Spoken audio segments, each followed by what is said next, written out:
guys, welcome back to my YouTube channel. My name is Boa. If you're here for the first time, Guapa. Alright, so I took it upon myself to do a little video and share with you some of the things that people often do not tell us when we are moving back to Ghana or when we are relocating to an African country. So, a little background information. I'm moving to Ghana. I don't know when. I think this year, but I don't know yet due to COVID, right? So what I can do is basically prepare myself, do a lot of research. But when I was doing research and watching a lot of videos, I realized that, so people weren't really like sharing these 5 things that I've gathered. So I wanted to kind of like share with you because I do feel like these things are universal and these things are really helpful to make your plan as much as realistic as it can be. About my financial background, I don't have money. Like, I'm not bugger, I'm just an average person, a student who is about to graduate, and I'm just going to basically walk in my purpose. And while walking in my purpose, I plan on relocating to Ghana to see what Ghana has in store for me. Go into the 5 things that I've gathered. If you see me looking down, just to remind me of the things that I've wrote down and the things that I'm going to be discussing with you. Okay, so the first one is basically pay your debt before you relocate to Ghana or any African country. A lot of people don't tell us that. A lot of people are probably in debt and they realize they don't really share that with us. And I feel like it is important to be honest with abroad people and let them know that, hey, you gotta pay your bills first. You gotta pay your debt first, the debt that you owe the country first before you relocate.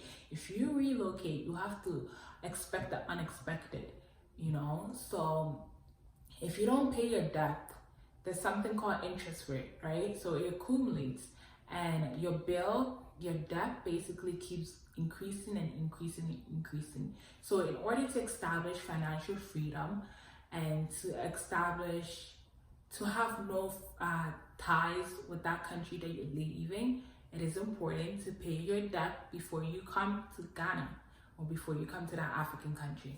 The next one that I would like to share is having friends and families in that country that you're moving to. It does help a lot. It does help you navigate through the system, navigate through the city, the culture, just really adapting. It helps you adapt really easily because it helps a lot of people not to take advantage of you. It helps you not be taken advantage of by the local people, to be quite honest. It's not a must, but it does help. You know, it helps with the loneliness and stuff like that. A lot of people don't share that. If you go to a new country and you don't have people you don't know, it's gonna be hard for you. That's when loneliness clicks in. That's when depression and all these type of things might click in because you don't know anybody, right? So you kind of have to put yourself out there and be vulnerable and get to know people and socialize. And I think Ghana has that, to be honest. Ghanaians are really nice people. They're really friendly and they're really accommodating. So I would say that it's not a must to have friends and families, but it does help you a lot. And a lot of people don't share that. A lot of people actually have friends and families back home to process more easier, you know, like when you go, like someone like me, all my childhood friends, I don't know their name. I don't have no contact with them. So if I go to Ghana, I have no friends, and that's the reality. I have no friends and I have to basically make new friends, you know. So that's how it is and that's the reality. And I have to suck it up and move on. The next thing that I would say is having money. I can't stress you enough that money is really important to live a comfortable lifestyle at home. You don't want to move to a country and struggle, right? You want to come to that country with a plan, with a business plan, because Ghana is an entrepreneurship country. So it runs on business. Everybody, basically, you go to Accra, everybody's doing business. Even everybody doing business, it kind of motivates you a lot to even want to do business. You get what I mean?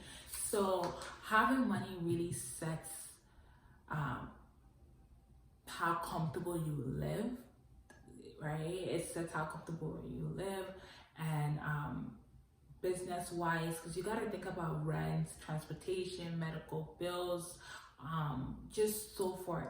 So there's no blueprint. That's why a lot of people don't tell you how much they brought with them, because there's no blueprint, because it depends on your lifestyle.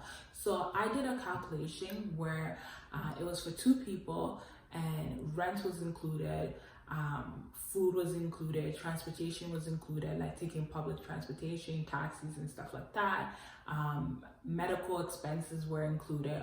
All these things were included, right? So I ended up concluding to 8,000 Canadian dollars, and it's able to last you for 1 year. It's able to give somebody a simple yet comfortable lifestyle, not over the top, easily gone, but like middle, balance between middle, to be quite honest. So that was what I calculated. It excludes business, any business that you want to start. So obviously, if you want to start a business, you add that up. And again, it's your own lifestyle, right? You evaluate your lifestyle. I'm a simple person, you get, so I don't need too much. But the budget is friendly. It's friendly for people who like to live extra and people who like to live under, you know. So you can really adjust it. It can go lower, it can go higher. But $8,000 enough. $8,000 is enough for 1 or 2 people to be able to survive and live comfortable in Ghana, Accra, or anywhere in Ghana. Another thing is money talks. Money talks in Ghana, right? If you have money, it talks. If you have money in Ghana, you're able to get a lot of things done faster. People are basically will do things for you faster, right? So money talks. Money and connection basically talks, right? Money gives you access to connection. Connection gives you access to job opportunities, and so forth, right? The next point that I wanted to add is that you can live your best life shopping local. A lot of videos that I've watched for research purposes is they normally shop in these mall supermarkets, and it's really expensive, and almost everything, like 90% of the things are imported, and it's basically eating like the West. I would say the West, the food was not the best in terms of organic wise, right? So it was preservatives were basically added, so GMO and stuff like that. When I went to Ghana, I noticed that in the supermarkets and stuff like that, the supermarkets that caters to abroad people that have just arrived in Ghana, it's just GMO, to be honest. It's like eating from the West. So I find that you can live your best life shopping in a local. Go to Makala, you know, things are really affordable. Things are actually grown from the farm and basically brought into this market. So everybody's risk tolerance is different. So a lot of people don't share with you that you can live a comfortable lifestyle if you shop in the local market, and also if you eat in the local, you eat local food. You know, you eat local food. I've done it. I didn't die. I didn't get sick.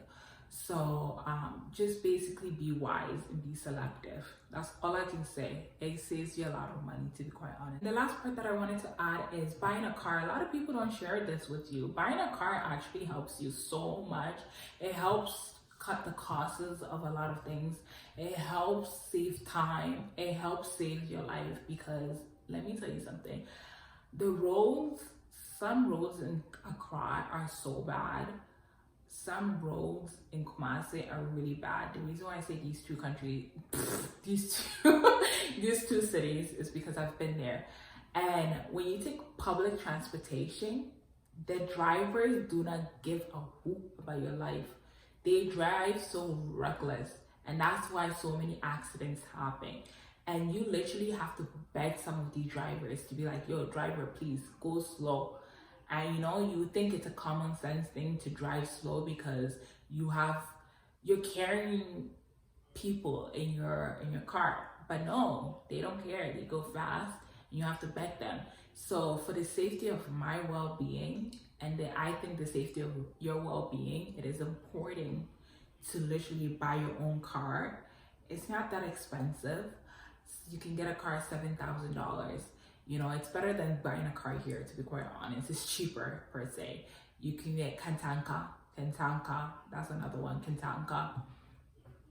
I don't know if I'm saying it right, but yeah, you can buy a car, make your life more easier.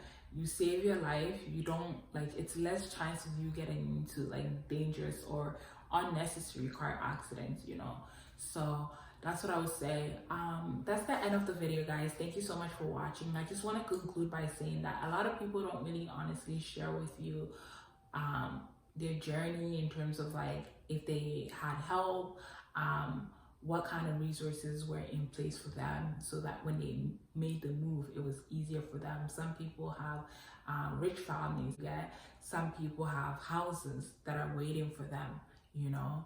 Some people have like cars that are bought for them.